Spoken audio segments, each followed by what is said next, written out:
నాన్నగారు వచ్చి ఇందాక హనుమ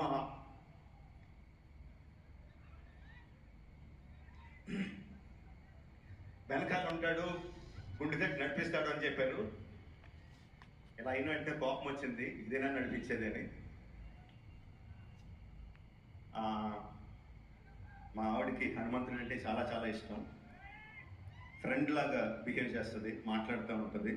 మా ఆవిడ మీద ఒక కోపం వచ్చింది, ఏంటి ఇదేనా చేసేదని. Okay, let's see. Okay, coming to the point. నా చిన్నప్పటి నుంచి నేను చాలాసార్లు చెప్పాను, నాకు రామాయణం అన్నా మహాభారతం అన్నా నాకు చాలా ఇష్టం అని. మహాభారతం తీయడం నా డ్రీమ్ ప్రాజెక్ట్ అని ఆలోచిస్తూ ఉన్నాను. ఈ సినిమా మొదలు పెట్టినప్పుడు కూడా రామాయణంలో ఒక ముఖ్యమైన ఘట్టాన్ని తీస్తానని నేను అనుకోలేదు.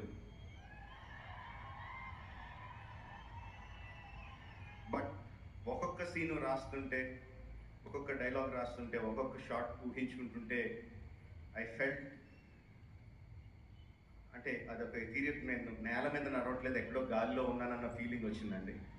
అండ్ ద ఫస్ట్ డే మహేష్ని రాముడి వేషం వేసి తీసుకొచ్చి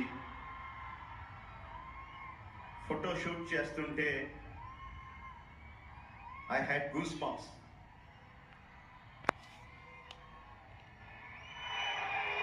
అంటే నాకు నేనే ఒక సగం దీంట్లో ఉన్నానండి. అంటే మహేష్ కొంటిగా ఉంటాడు, కృష్ణుడి కరెక్ట్గా సెట్ అవుతాడు. రాముడు లాంటి ప్రశాంతమైన క్యారెక్టర్కి మహేష్ సూట్ అవుతాడని ఒక డౌటు, ఖచ్చితంగా సూట్ అవుతాడని ఒక నమ్మకం. ఆ రెండింటి మధ్యన ఊగిసలాడుతా we did the photo shoot. ఆ ఫస్ట్ ఫోటోని నా వాల్ పేపర్ కింద పెట్టుకొని మళ్ళీ పొరపాటున ఎవరన్నా చూసేస్తారేమో అని చెప్పి తీశాను. అది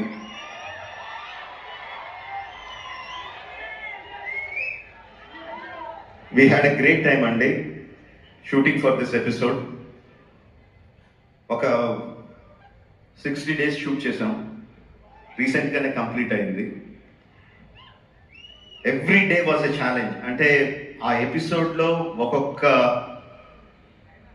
sub episode, it's a lot of sub episodes into one episode. ఒక్కొక్క సబ్ ఎపిసోడ్ ఒక సినిమా లాగా. ప్రతిదీ కొత్తగా ఆలోచించాలి, ప్రతిదీ కొత్తగా ప్లాన్ చేయాలి, ప్రతిదీ కొత్త ఛాలెంజెస్ అన్నీ కూడా దాటుకుంటా we completed shoot of that sequence. I think that will be one of the most memorable sequences